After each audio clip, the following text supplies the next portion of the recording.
नमस्कार विद्यार्थी मित्रांनो, सर्वांचं स्वागत आहे YBD अकॅडमिया मराठी एज्युकेशनल यूट्यूब चॅनलवरती. विद्यार्थी मित्रांनो, कामगार विभागामध्ये निरीक्षक, त्याच्यानंतर लेखापाल आणि लघुटंक लेखक अशा वेगवेगळ्या 3-4 पदांसाठी 78 जागांसाठी जाहिरात प्रसिद्ध झालेली होती. अनेक विद्यार्थ्यांना याच्यामध्ये फॉर्म भरण्यासाठी अडचण येत होती.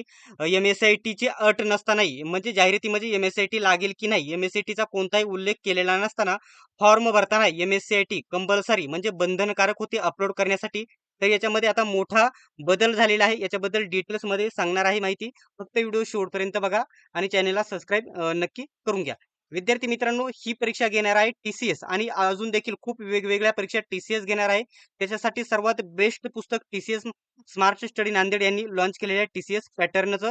याच्यामध्ये जर बघितलं तर बघू शकता TCS मार्फत एकूण 102 प्रश्नपत्रिका, किती 102 प्रश्नपत्रिका याच्यामध्ये स्पष्टीकरणासहित कव्हर करण्यात आलेले आहे. बघू शकता TCS विश्लेषण व वर्गीकृत प्रश्नपत्रिका संच या पुस्तकामध्ये जर बघितलं, तुम्हाला सर्व भरतींसाठी हे फायद्याचे ठरणार आहे. याच्यामध्ये नगर परिषदेच्या 13 प्रश्नपत्रिका, ग्राम महसूल अधिकारी म्हणजे तलाठीच्या एकूण 57 प्रश्नपत्रिका, वनरक्षकच्या 32 प्रश्नपत्रिका अशा एकूण 102 प्रश्नपत्रिका स्पष्टीकरणासहित TCS पॅटर्ननुसार कव्हर करण्यात आलेल्या आहे.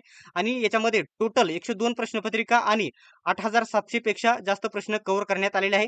जर इथं बघू शकता सामान्य ज्ञानचे 2,420 प्रश्न, गणित बुद्धिमत्ताचे 2,100 प्रश्न, इंग्रजी व्याकरण 2,100 प्रश्न आणि मराठी व्याकरण 2,100 प्रश्न, सर्व प्रश्न याच्यामध्ये कव्हर करण्यात आलेले आहे.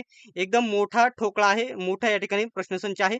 याची किंमत जरी इथं 899 दिसत असेल तरी देखील तुम्ही कमी किमतीमध्ये डिस्काउंटमध्ये कोणत्याही पुस्तक विक्रेत्याकडून हे पुस्तक खरेदी करा आणि हेच पुस्तक ऑनलाईन Amazon, Flipkartवरून देखील तुम्ही खरेदी करू शकतात. आता जे महत्त्वाचा पॉइंट आहे ना, तुम्हाला एक सांगतो, जाहिरातीमध्ये काय होतं, की फक्त MSITची अट दिलेली नव्हती. फक्त ग्रॅज्युएशन म्हणजे कोणताही पदवीधर, कोणत्याही शाखेतून उत्तीर्ण असलेला पदवीधर याच्यामध्ये फॉर्म भरू शकत होता. परंतु फॉर्म पुढे जात नव्हता. MSIT अपलोड केल्याशिवाय, MSIT सर्टिफिकेट जे आहे ते अपलोड केल्याशिवाय पुढे जात नव्हते. त्याच्यामुळे मागील एका व्हिडिओमध्ये मी सांगितले होते, सर्व विद्यार्थ्यांनी कॉल करा, मेसेज करा आणि हेल्पलाईनवरती कॉन्टॅक्ट करा. आणि सर्वांच्या विद्यार्थ्यांना जी बघू शकता कामगार विभाग भरतीत विद्यार्थ्यांचा मोठा विजय. आपण देखील व्हिडिओ बनवले होते. इतर YouTube चॅनलवाल्यांनी देखील व्हिडिओ बनवलं होतं. MPSCची अट नसतानाही तिथे MSCIT तिथे मागत आहे. परंतु आता ती अट येथे पूर्णतः रद्द झालेली आहे. आता तुम्ही तुमच्याकडे MSIT नसेल तरी देखील तुम्ही याच्यामध्ये फॉर्म भरू शकतात. एवढीच ही अपडेट होती. विद्यार्थ्यांना ही अपडेट देणे महत्त्वाचं होतं. कारण काही विद्यार्थ्यांना वाटत होते, की याच्यामध्ये आपल्याकडे MSIT नाही तर आपल्याला फॉर्म भरता येणार नाही. परंतु पुन्हा एकदा अपडेट दिल्यामुळे ज्यांना माहीत होईल आणि ते देखील विद्यार्थी याच्यामध्ये फॉर्म भरू शकतात. तर विद्यार्थी मित्रांनो, अशाच प्रकारच्या अपडेटसाठी, माहितीसाठी चॅनलला सबस्क्राईब करून घ्या आणि बेल आयकॉनलाही ऑन करा.